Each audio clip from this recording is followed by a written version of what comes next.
Good morning, good afternoon, good evening, Iowa soccer supporters. I'm Ben Brackett, your Soccer Talk co-host, alongside my good buddy and pal Blake Siebers. Siebes, how are you today? I'm good. I am good. We got the coffee on. We got the Baileys out. We got the mimosa mix on. Yeah, this is definitely a good morning as opposed to afternoon or evening. We're welcoming back the Titan Tactician. We kept that seat warm with you with a bag last time. I'm glad you're sitting in it instead today. Good to be here. Hi, Matthew. State tournament time, guys. Who's excited? Me. I'm very excited. I'm excited for day one. Day one's the best day. Day 1 and 2. The boys and the girls, because you get everybody there, and it's insanity down at County. Looks like the weather's going to be great. It doesn't look like we have all sorts of weird storms or anything threatening the week, so hopefully it's going to be just smooth sailing. What do you have any other reports on that, weatherman? No, I would just say we'll get through the first 2 days, Tuesday, Wednesday, and then let's might get a little hairy. So, and like last 2 days ever that are going to be like this, isn't it? With the At girls County, moving, yeah. Yep. Yeah, RIP to the state tournament at County. This is the last year for anybody to enjoy it there. So you Des Moines folks, get ready to drive in the future. Or I don't know what the boys are doing, right? That's true. But the girls are going to Ames, which, they're going to play on grass up there. So I guess that's interesting. That's a whole nother topic for debate, turf versus grass. But I think that's going to be a major talking point all week on the boys' side. Turf versus grass or both. Exactly. Well, that's what I was going to say. That's going to be the question on the boys' side, right? Day 1 at County, day 2 split between Drake and Mediacom, and then day 3 at Mediacom. And Mediacom and Drake Stadium, both on turf, but Mediacom significantly larger playing surface. There will not be a team that loses in the semifinal that doesn't complain about the adjustment from grass to turf between the two games. 100%. And size of the field, right? Yeah, 100%. Whoever loses in the Drake football stadium, immediately small field. Oh, yeah. Well, this game was so slow on Wednesday, and now like the ball just moves. I mean, we just and I mean we played on turf all year. Well, fortunately, both teams play on the same field at the same time. So I think it is a legitimate gripe. Actually, I do too. I mean, it's just weird.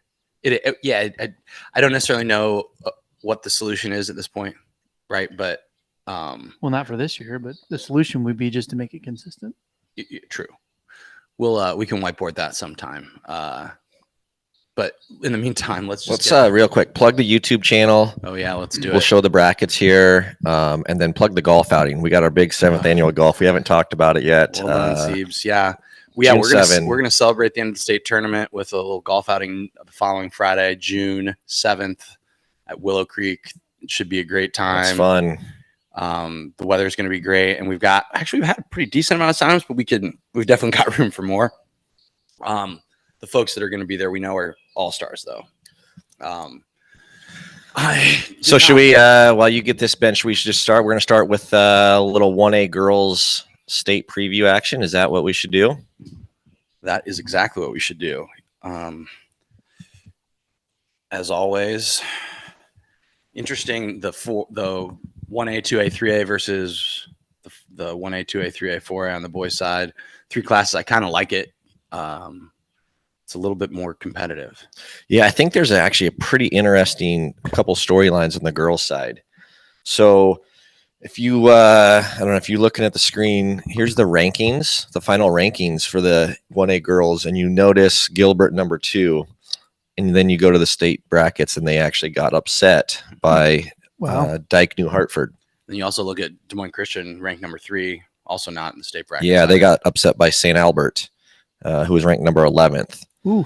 So I think just a couple decently big, important talking points there. It's great journalism, Siebes. Didn't we go to St. Albert's a couple years ago? We did. We Watch them play in Omaha at Morrison Stadium. There's some good little players on that team. So I'm excited. That should be good. And Gilbert, right, had a good little run last year on the girls' side, made the final. They did. And then obviously had a super successful regular season, but couldn't pull it out. And then old friends at Des Moines Christian, Danny Webster, again, taking a late May break for the first time in a while. That's a great way to put it. So top of the bracket, you've got Assumption, as the one seed against Dyke New Hartford. Dyke New Hartford. Who was the young lady that played for them that was really good that ended up going to South Dakota State? Remember her? She was a Yes. stud. You don't remember her name though, do you? I should know it. I can picture Yeah. the interviews. Yeah, she was good in the interview. She came back the next year too and interviewed. So this is kind of disrespectful. You don't remember. Well, neither do you. So hopefully she'll be around and come say what's up. Then you've got Nevada hosting Hudson, or as the higher seed. In Denver, Iowa against St. Albert, and then Bishop Elin against Trainer on the bottom end of the bracket. Former champion Bishop Elin. Yeah, that's the biggest talking point yeah. is Coach Sean Mansfield going to accept our halftime interview? I'm guessing no, but we're gonna give it a shot, aren't we, Siebes? I think you have to. Come on, Sean. I know you're listening, or somebody's listening that we'll you're buddies nice. with. We won't make you. Everybody else does it. You can't be the only. We got turned down 3 times last year by him. But nobody else ever in the history of correct. Or and no hard interviews. Feelings. We're forgiving guys. No big deal. We'd love to chat, right? Yes. So anyway, what do you guys think? I mean, there's no way around Assumption being a really tough team. Coach Elizabeth, I always say, I think it's Moss.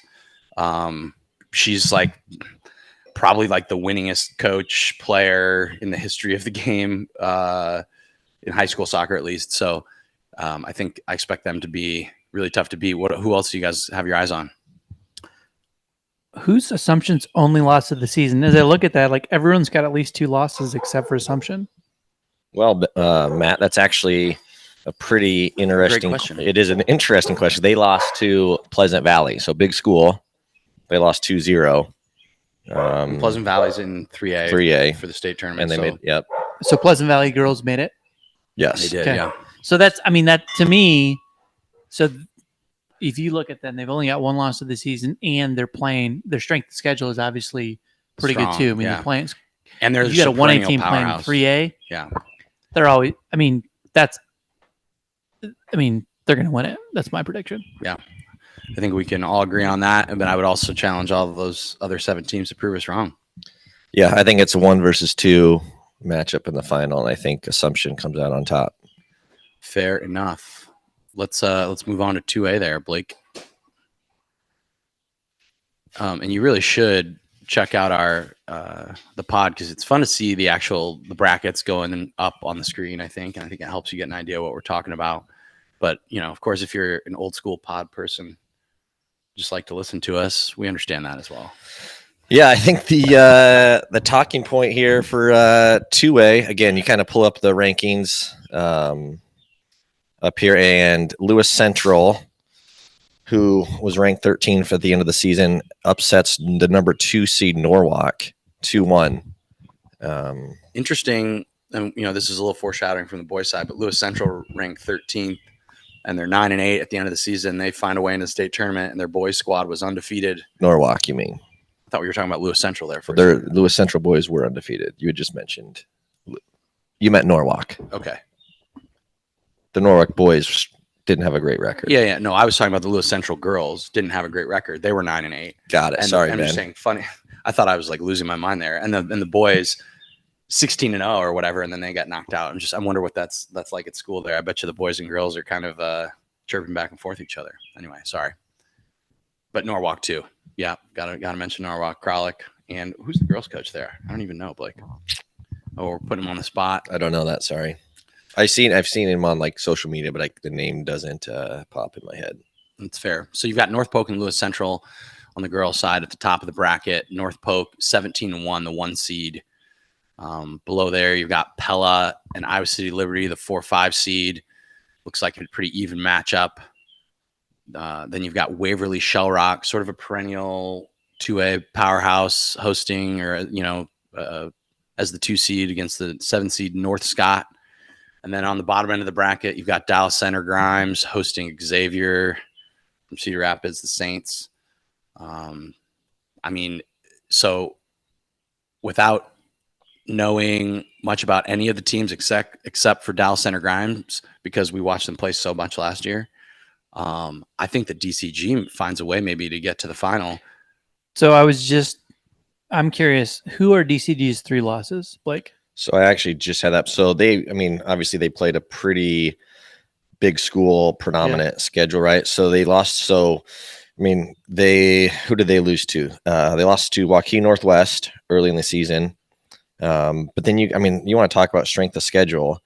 Johnston didn't make the state, but last year's state champions they knock off. They beat qualifying Ankeny. They lose to Northwest. They beat state qualifier Pella. They beat 1A state qualifier Bishop Heelan. They lose now to Waverly Shell Rock and Norwalk. Interesting. But then they go back and beat Gilbert. So They beat Gilbert, yeah, which is 1A, that's number one- 2. So again, like a good battle of top 5 teams. Yeah, I mean, I think So the that's- the beauty of this is we're just going to have some good games in 2A. So I want to watch that because I don't think there's going to be upset in that bottom half of the bracket. So I want to watch that Waverly Shell Rock DCG game. I think that might be the game to watch, right? Because it's a little bit of a revenge match, right, against DCG. Well, we know DCG loves that type of a mentality, setup situation. The other team I find interesting is North Polk. I mean, I'm trying to find 17-1 on the season, and again, North Polk does not strike me as a team that's been at state year after year. Is that right or no? Frances Lee. I think she's in the club That's the scene. coach? I saw something. I'm not really? sure where. But were they there last year? I don't know, but I don't. that's an impressive season. Is 17-1. Absolutely. Well, so let's just let's call it a North Polk Dallas Center Grimes final. I think And, DCG wins it again. 3 Peters. I think so. Well, then I Dan also- James definitely has to enter the golf tournament because he's going to be celebrating. I also Right? think Get the boys out there in their cargo That's shorts. right. And I wonder how close is DCG to being a 3A school. I'm just wondering. yeah, that's a really good question that we don't have the answer to today. But the question, I agree with you though, because on the boys' side, right, DCG they're one of the bigger 3A schools, so you assume that they've got to be pretty close on the girls' side. Also, just for the listeners too, like this is 2A, right? Correct. Okay, so you see how it says Oh, no. Class 1A state champion. Uh-oh. That's bound, This is though. a bound issue. So all good. Let's go to the 3A girls. Big class. Yeah, so I think the only thing I've got from the sub-state, they call them districts. Maybe I'm not sure what they call them, but State tournament. chalk. Top 8 teams make it. Oh, sure. Nothing. There's your rankings, but nothing absolutely out of the ordinary. All right. Well, let's look at the bracket and have a little chit chat. So top end of the bracket, and the 1 seed Joaquin Northwest playing the 8 seed Ankeny Centennial. Then you've Best got dressed coach. best dressed coach, definitely in the running. Well, Chris Allen. We'll see curious what he wears tomorrow. Tuesday. I'm What do gonna you call. I'm gonna call an upset there. I think Ankeny Centennial beats Joaquin Northwest. Interesting. You've got number I just think experience is gonna prevail there. fair. Although maybe Joaquin Northwest is in it. So they played What a bit. May 10th. Northwest won 4-2 for whatever that's worth. Okay, I'm gonna call that an upset. But- Okay. So then you've got Linn-Mar as the 4 seed against Valley, the 5 seed. Then you've got Pleasant Valley, the 2 seed against Bettendorf, the 7 seed, which I think that's a great little matchup just from they're traveling all the way 3 hours to Des Moines to play against each other to figure out who gets to keep going. So it's a little bit of a Can we call that a rivalry, right? derby? It has to be, right? I mean, it's the same way Valley and Dowling would be, right? Just across it, they're in the same town. Anyway, that'll be fun. And then you've got Ankeny against Waukee. And how about that? That's pretty interesting. You've got at the top end, the 1 and the 8 are Waukee Northwest and Centennial, the two new schools. And then at the way other end, you've got number 3 Ankeny, the old Ankeny, and then number 6 Waukee, the old Waukee. So I would love to see us a Centennial Ankeny or a Northwest Waukee final. That would be pretty good, at least for the entertainment purposes. All right, I'm going to call. So, like I said, Ankeny Centennials wins. I think Valley's going to top Linn-Mar. One interesting thing about Valley, they've got Ella Anlicker this year, Yeah, who's a transfer from former Dowling. Dowling. Yeah, Yeah, so that's a big pickup for them. I think I wouldn't be surprised if she gets the game winner there. And then PV, I don't know much about PV, but I just like them because I think Well, you like Wayne Ward. I like Wayne Ward, and I see that they're in it again, which is awesome. But so I like PV over Bettendorf. It's not really a pick. They beat them earlier this year, if that makes a difference, Matt. It's also interesting that Pleasant Valley played Bettendorf on the boys' side, right, to get to state. Yeah. So that's kind of cool. And then I'm going to go Waukee over Ankeny. Interesting. So where does that put you in the final? I have no idea. All right, well, I'll just jump ahead. I mean, I think Tony Gabriel brings the Wolves their first state title. I think he gets it done this year. Let's go, Tony. Who's the coach at Waukee? James Brook. Wasn't Gabriel the coach at Waukee before? Before the switch? He might have been. That sounds. I think you're right. I'll give you that one, Matt. Yeah. Right. Yeah. So that'll be interesting. All sorts of good storylines there. You got a winner bracket? Do I have a winner? Obviously, as a winner. I'm gonna go with the Tigers. Just I for knew fun. it. Well, I'm not gonna. I can't go for them on the boys' side because I just know that's not gonna happen. So look at me just throwing all sorts of shade. Rob Chapman last season is my understanding as What? the head coach of Valley. Really? I heard that. Is that not true? Did you just break news that I just you were heard that. supposed No, to? I don't know if this. I heard it as a rumor. I didn't Don't hear it start as a fake please news, don't tell Ben. anyone. I mean, he's been there for 30 years or something. Has he really? 30 years? I mean, he was there when I was there. That was 15 years ago. Been there at least 20. Wow. Sorry, I was there 20 years ago. Good Lord, I'm being a liar. So yeah, he's probably 25 or, I mean, gosh, he's probably got, I mean, same with the Z's, right? Same amount of time. Okay. Well, we don't need to talk about that. Let's go Tigers just cause Tigers. Let's get the boy stuff up, Siebes. Which,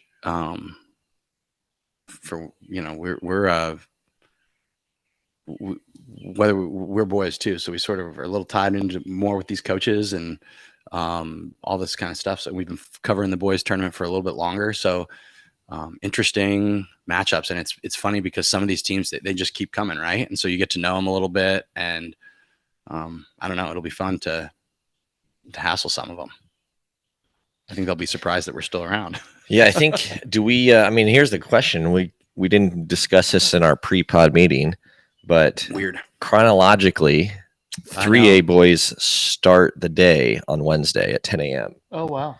So 3A boys? Or 4A? yeah, 3A boys. So I don't know. 3A, 1A, 2A, 4A. So many questions. So many questions. So we were, so many. Well, and then on the semifinal day when you're at MediaCom and Drake Stadium, they set it up so like there'll be a game that's let's say it's the 1A semifinal going on at the same time as the 4A semifinal, which like Here it is, right here. It's right here. Okay, sorry, Siebes. Yeah, no, Yeah, you got it. Yeah, so you've got at 10 a.m. you've got 3A and 2A playing, and at 1 p.m. you've got 3A and 2A playing, and then 4A and 1A juxtapose each other later in the day. It doesn't make a lot of sense to me because I guess I don't know. I mean, I like to pick a game in the class and go to that, right? And now if you tell me I have to pick between 1A and 4A, I'm probably going to go watch a 4A game, I guess. I don't know. I mean, I'm not necessarily saying me. I'm just saying like people. What do you Neutral. think? Yeah, the neutral. What do you think, guys? I don't know. We were talking, do they do it to cut down on traffic on this semifinal day? But again, they've kept it the opening day at 3A. So is it because there's not as much traffic during the 1A, and they want to get the 1A is obviously the smallest schools, although sometimes they bring the whole town. Yeah, Go down. I want to see the fields again. It's very all the way confusing. down. All the way down. Let me see the finals too. It's all MediaCom. So everything's at MediaCom, the finals. Yep. And you've got. But so like in this example, 3A is they're gonna play County one day, then Drake one day, and then MediaCom one day. Same with 1A. Oh, I see. So 2 and 3. But 2A and 4A get to play MediaCom two times in a row. So like, I don't know. Maybe that was part of it, is they didn't want, like, if 3A is, if they've got 2 3A games and one team plays on Drake and one team plays on MediaCom, that's like more confusing or more difficult. I don't know. Here's set aside the times. This is the one thing I would like the associations just to consider is at Drake Stadium, that stadium is so massive, right? You're talking MediaCom Stadium. No, I'm talking about Drake Stadium. Okay, the football. It's so big, right? Whatever, 30,000, 40,000 people can fit in there, whatever. Maybe it's not that many, but it feels like that many. It's going to feel like it could seat 1 million people in there. And so I love the atmosphere that's created is what makes these games so much fun. And so the atmosphere at MediaCom Stadium will be so much better than at Drake Stadium for all of these games. For every single game. It doesn't even matter how close the games are. Because they'll pack out MediaCom Stadium, and I think that'll be a cool venue. It's got the football line, so that kind of takes a little away from me. But like, that's my kind of thing. Well, add the track in too, right? The track puts all the fans back from the field and additional 20 yards away from the field. Yeah, which cuts out the atmosphere and environment we too. like to sit 2 yards from the field. So, I mean, I would almost rather see them go play at MediaCom and then on the field next to the tennis court. Yeah, right. That's where the warm up. That's where warm-ups are going to be. We're going to hang out there. Yeah, it's going to be great. So, but I mean, Drake soccer game field is what it is. Exactly. Yeah, that's where I played for 2 years. So, but if you had it there, can you imagine that's an atmosphere thing, right? Like I get the teams would be so upset if they had to play on the grass instead of MediaCom.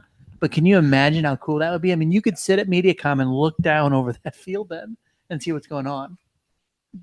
But anyway, so it goes. I don't know. It's going to be interesting to see what they do. And this is very confusing to me. I don't necessarily. Again, it's not one of the things like we're criticizing. It's just like I don't know. I'd like to hear the reasoning at least, right? All right, let's get to the actual. Where are we starting here? Let's just go chronologically. Go 1A, 2A, 3A, 4A. I think that makes more sense to me. What about you, Matthew? I mean, shouldn't we just go 3A, 1A, 2A, 4A? Just to make it confusing? I don't know. What do you want to do? No, let's go 1A. Okay, thank you. Let's start here because I like this is the one We've got some comments here. The 1A bracket's the one I'm most interested in. So, and again, this is one of those where like a lot of these teams, I guess I said this in our pre-pod, a lot of these teams are returning state tournament teams. So you've got West Branch on the top end of the bracket hosting Van Meter as the 8th seed. Then you've got Western Christian Hull, West Liberty is the 4-5. You've got North Fayette Valley and West Sioux as the 3-6. West Sioux, a newcomer. Also Van Meter, a newcomer. And then number 2, Regina Catholic hosts against number 7, Hudson. Talking points got to just be that. I mean, for us personally, right? The big 1-8 game. West Branch lost the first round last year, but then Van Meter and the Fighting Waldrons are making their debut. Yeah. Where's this game being played? Is it? That's a county. Oh, that's right. County for the first game. I think that's a positive for Van Meter because they play in a hayfield too, don't they, Blake? Evidently, they've got one of the nicer grass. Is it improved? Yeah, it's improved. We went 4 years ago, Matt. Remember we went to their game out there, and it was like the grass was long. It was pasture. I don't think it was long. It was just. It was patchy. There was no grass. Yeah, so it's improved. So they only play games there. They got a big scoreboard there. The district, I think, sounds like has invested some resources to it, and now it's a proper facility, which is good. I like it. Yeah. So, I'm going to predict Van Meter wins this game. And why? Because I want them to win. That's good. Why. Okay. That is the only reason why. I haven't seen them play all year. I would love to see them win it all. So it'd be a cool little story, right? So I just look at this bracket and I see 14-5 for the 8 seed. I see 12-5 for the 5 seed in West Liberty. And then 14-5 for the 7 seed. So I'm just wondering, like, if you just look at records, Van Meter's got an argument they could be 5, right? Sure. Or 7 at least. What's the difference in these teams? I'm kind of intrigued by that. Well, that's always the trouble. And the thing I always find interesting about the 1A is that these teams are like they're all pretty spread out, right? Like they don't necessarily play like West Branch and Van Meter. They're not going to play during the year, right? Like Western Christian Hull and West Liberty are not going to play during the year. All those, right? Yeah. So as corny as it was, by the way, Blake, I did laugh at the podcast that I watched when your comment about West Branch. Where is it? Just outside of Branch. It's just west of Branch, Iowa. But no, so West Branch undefeated on the season, right? Ranked number 1. They're going to be tough to beat. But I was just asking Matt, kind of getting back to your question on how they're seated the way they are. Van Meter is not. That was the Lewis Central sub-state. No, They it didn't have wasn't. to play. No, Sorry. Here we go. No, I was wrong. But they get through that sub-state, and they're not ranked at all. Van Meter's not ranked at all. So I think that's probably why. And you got Regina ranked number 2, which they're the 2 seed. And then the other North Fayette Valley was ranked number 3, so they're the 3 seed. So I think they go by rankings. Looks Fair like we enough. got some folks walking through the yard. So Western Christian Hull, defending state champions, Subacom, always has those guys rocking and rolling. I believe he had a senior son, right, who would have graduated. That was kind of one of their star players last year. So be interesting to see if he's on the sideline because that family likes to stick together. And he's got the I'll boys. help He's still. I mean, they still have. I think he still got the 2 boys I as his love it. assistants. I love it. They're an awesome family, and what they're doing out there is super cool. So Big Uncle T fans. that's right. Yeah. So I'd pick Western Christian Hull to come out of there. We remember Walton Again, Ponce. He's like, you want to talk about I know being a his team's good friend too, right? That's fair. We've seen him now 4 years in a row. Starting. That's true. I should take that back. Sorry, Walter. But Walter. Sorry, Ben. I just now got No, you it's okay. all flustered. I know. Like, remember, we have a lot of friends in the 1A boys true. side. That one's actually going to be a really good game because both those teams play like attacking soccer. They move the ball a little bit. It's not very, a little bit more possession based. So then you've got North Fayette Valley and West Sioux. West Sioux we haven't seen. North Fayette Valley is kind of one of those teams that's around. And then Regina Catholic and Hudson. And this is one of those Regina Catholic Hudson. I love not love, but I just think it's always so interesting. Like the parochial school or the private schools playing against the Hudson Community School District. So it's a public school. And then you just have a very interesting dynamic in the way they play. And, it's a lot of times like the more parochial schools are a little more direct. And some of those community schools are a little more less direct. I don't know. So what do you think? You thinking Van Meter, right, Matt? That's who I want to win. Okay. I'm just going to go with him because I think that would be an incredible good story. Underdog story. And we've followed them since they started their program 4 years ago. And I still do remember the game of the week when we went out there. Grandview Christian. Yep. The Thunder. And we watched both the girls and boys game that day. But I think that's a really short space of time to take a team to build a team from nothing and to scratch and to make it to state final. That's pretty cool, I think. And then the father-son duo obviously is cool. Yeah. Well, maybe we'll see an all family affair, Van Meter against Western Christian Hull in the semifinal. I don't know. I think looking at it, I just find it hard to believe. I haven't looked at West Branch's schedule, but I find it hard to believe they lose if they haven't lost this year. So I'm going with the Branches. Love it. Should we get to 2A? We didn't hear prediction from you. Oh, I think it's whoever comes out of that top half. Okay, which I'm gonna go with. Yeah, I'm gonna reach out, go on a little bit of a limb, and go. Two-time state champs, Western. You're gonna go on a limb and go for West Branch? No, I'm going for Western Christian Hull. The Becomes. Let's do it. Okay, let's go to 2A.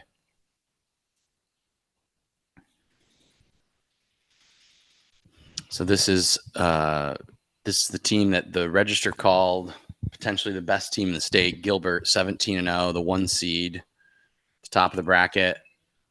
I don't know about the best team in the state. No offense, Gilbert. Just because I know there's a lot of good teams in the state, and I'd be curious if you played them. So we'll ask Coach Jordison, but I think they'll be looking for their second state championship in the past 2 years. Yeah. They host Center Point Urbana as the 8 seed. Then below there, you've got Webster City, Bishop Heelan as the 4-5. Then the 3-6 is Decorah and Perry. And then the 2-7 is Glenwood and Assumption. So lots of familiar names there. Decorah, not a familiar name. The Vikings sneaking through up there, playing against Perry. That'll be an interesting one. A lot of mini pitch presence here too, right? You've got a mini pitch right near Gilbert on the north side of Ames coming in. You've got a mini pitch in Webster City. You've got 2 in Sioux City. So Bishop Heelan's got one nearby. We've got 1 in Council Bluffs. So Glenwood's got one nearby. Perry's got one. So this is a mini pitch heavy bracket. Love it. What do you think? I mean, I'll just start. I think like Gilbert's gonna get through, and I think Assumption's gonna be we talked a little bit in the last pod. Assumption's gonna come and make it to the final. Remember Chad Holmer? He took over That's right. a couple years ago and clearly hasn't lost much. It's true. What's that? You have their record there at 10-7. Can you tell us who they lost to? Old Assumption, the Knights. Yeah, right. I mean, you want to talk about they're not ranked, which we gave the selection committee or rankings committee a lot of love. We did last time or last pod, but they lost to Bettendorf, big school. They lost to Muscatine, I think bigger school. They lost to Davenport North, big school. Lost to Central DeWitt, big school. They lost to Regina. Interesting. Yeah, which is one of those state qualifier 1A. Yep. But then in Davenport Central, they lost. PV, they lost. So just a lot of bigger schools, but I just don't know how you can count them out. Yeah. I think the crowd at the Perry game is going to be awesome. I'm sure because Decorah is definitely going to turn out for that as well. So that's the game I'm interested in, this Decorah Perry game, because Perry at 11-5, right? If they upset Decorah there, then you've got a potential interesting matchup. Yeah, right? for sure. Perry could go through to the final there. I'm saying it's going to be a Perry Gilbert final. That's my prediction. I love a little local flavor there. And then I want to watch those games to say who's going to win it. Fair enough, Blake. I mean, Gilbert, BJ Georgeson's gonna. Yeah, I think he's just gonna walk. I hate to say it, but he's gonna walk through it. It's not gonna be competitive. It's not gonna be anything. What do you say, doctor? This is what he does? He is, yeah, Dr. Georgeson. What kind of doctor? Family type doctor. Yeah, I think family doctor, like not pediatrician, but whatever you call a family doctor. Does he have a kid in the team or something like that, or he just likes to do it? So. I He think just likes to coach. Yeah, that's awesome. Yeah, he's a really nice guy. He was awesome on the pod. So if you're going back to the beginning of the season and want to get a little feel for Coach Jordison, we had a nice little interview with him back early March, I think. So anyway, I think the doctor is in as well, Blake, and that the Gilbert. What's the Tigers, right? I bet it's just more Tigers winning. Weird. Let's go to 3A.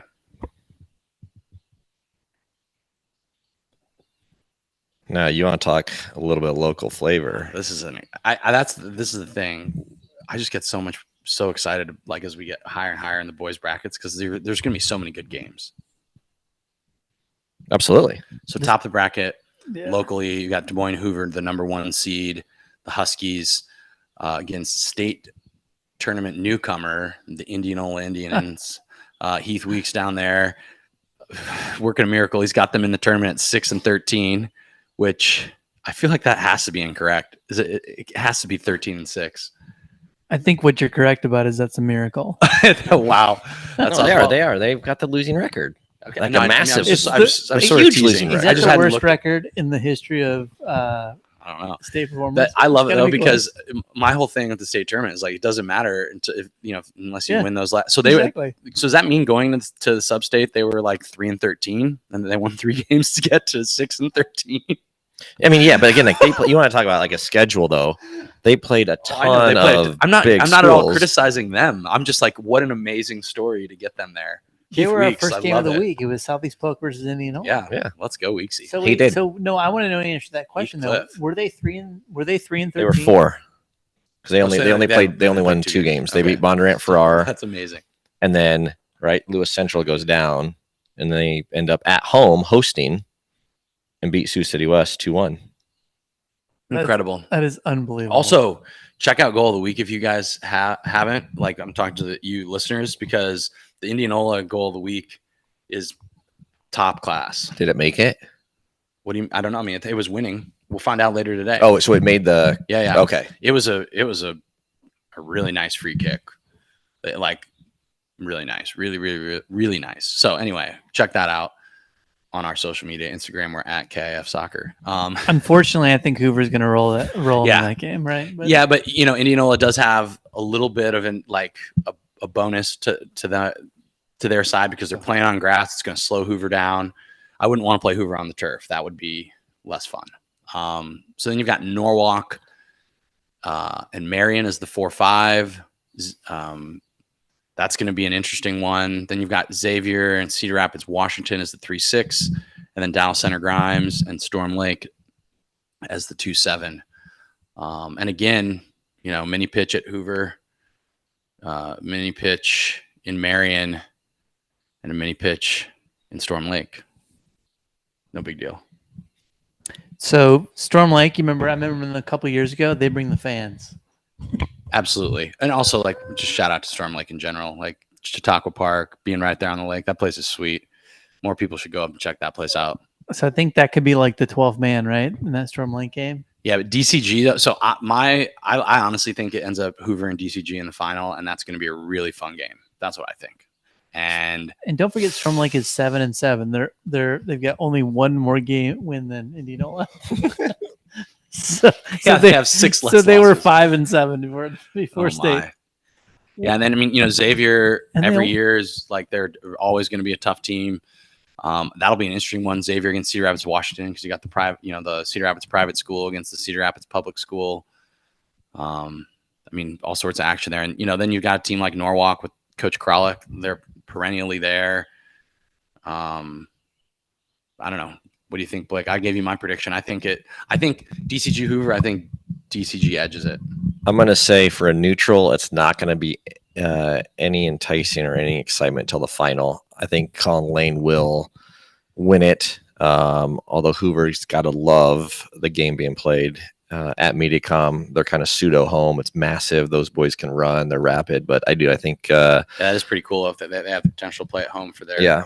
But I don't think it's going to be competitive in the top half, and I don't think it's going to be competitive in the bottom half either. DCG's healthy, and I think they're gonna both steamroll it. And I think they edge Hoover by a couple goals. So here's the one thing I'd point out is I would love to see a city team win, just for the record, but I don't think they do.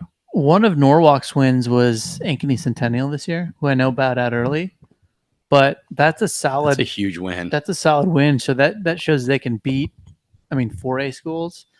So if I'm Hoover, I would not overlook Norwalk in that semifinal, because I think Norwalk beats Marion, and so that's what I'm thinking. I think it's a Norwalk DCG final. Fair enough. Okay, well, Norwalk DCG in the final. Wow, Hoover, don't let that happen. Let's move on to 4A quick. This is where all the I feel like this is sort of like all the drama, because there's so much history with all these teams, and all these coaches are super competitive, and a lot of these players play against each other regularly in club and stuff like that. So I think we're ready for some fireworks. What do you think? Okay, that was a shake. They shook their heads yes there. So it's who's the Ankeny boys coach? Trevor Fuccio. Yep. That's so you right. got Marcus Varnum just doing it, King Marcus. Okay, so top of the bracket, number 1 seed Johnston Dragons against the 8 seed Iowa City High. You've got the 4 seed, 5 seed matchup is Iowa City West against Valley Tigers. And you got the 3 and the 6 is Waukee Northwest and Pleasant Valley. And then the 2-7 is Dowling Catholic against Ankeny. So all sorts of good matchups. I'm excited about all of them. It's going to be interesting. Well, let's just start with Johnston. Let's just start at the top and work our way down. Johnston, Iowa City High.